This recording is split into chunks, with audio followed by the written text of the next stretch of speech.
Oh, brother. August 17th, 2010. This past weekend turned out to be a disaster for my brother. For me, it was the impetus for me to finally get my butt in gear and create this blog. Keep in mind, this blog is really just for me as a tool to help me sort out my thoughts and feelings. A type of cheap therapy, if you will. I'm not trying to impress anyone or explain how my life is filled with lollipops and rainbows. I don't even think I really want to help or words of advice for how to change. I am who I am, and this is how I will be.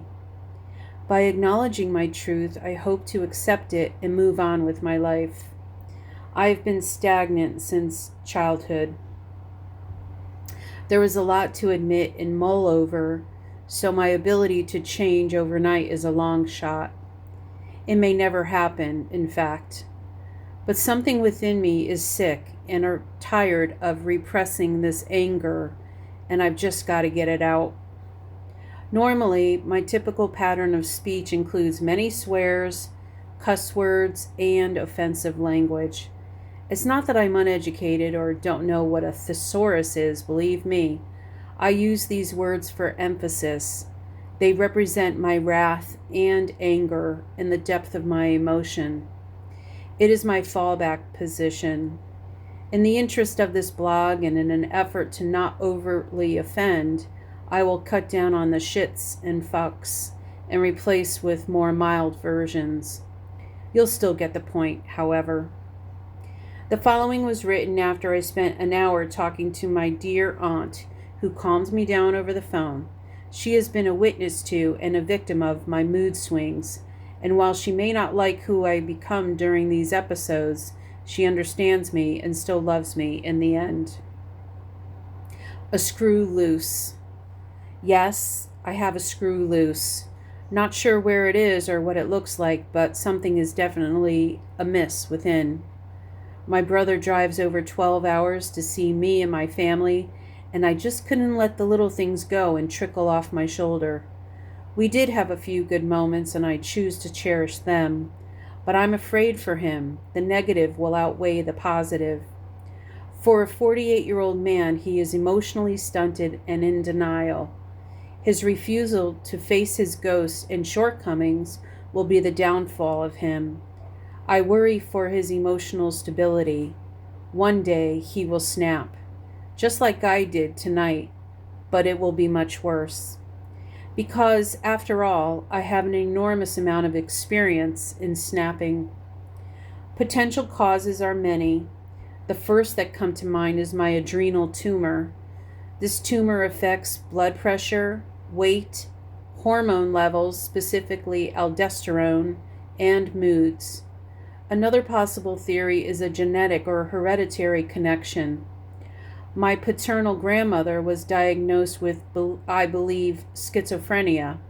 Now, I'm not saying that this is what I have, but it is certainly possible that I have bipolar disorder or obsessive compulsive disorder. There are times when a situation will set me off and the adrenaline kicks in and I become another person. Stuff starts spewing out of my mouth and I say hurtful things to the ones I love. It is definitely not intentional. Unfortunately, everyone I love has been the target of my wrath missile. The regret I feel after the missile is launched is so powerful I get consumed with self-hatred. How much longer will the people I love put up with this BS? I fear that my brother will not understand my situation or have empathy for me. He has not seen me in 5 years. In reality, the last time we spent more than 2 days together, there was a similar blowout. Not just he and I, but with him and other members of the family. I think I harbor a lot of resentment for him. I hate how he treated my mother growing up. He pretty much emulated my father's actions.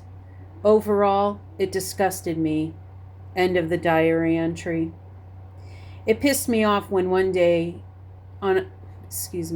It pissed me off when on day 2 he blurted out, "It's all about you, isn't it?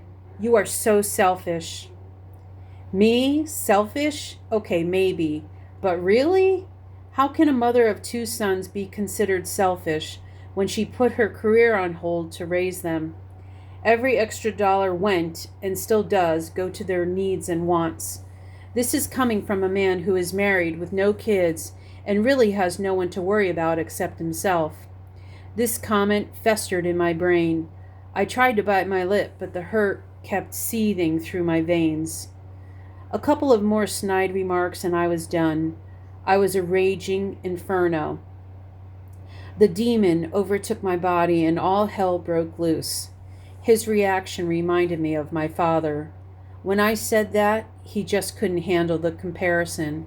But damn, I was not lying. He really did remind me of my father, and it was scary as hell.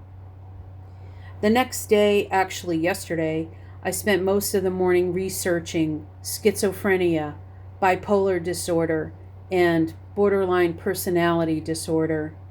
I have come to the conclusion that my mental ailment is somewhere on the diagnostic spectrum near borderline personality disorder. I have to say it to own it, and I am willing to put it out there. Some may be shocked that I am willing to share this revelation. One line that keeps going through my mind is from the movie A Few Good Men, when Jack Nicholson's character says something like, "You want the truth? You can't handle the truth. We'll see who can."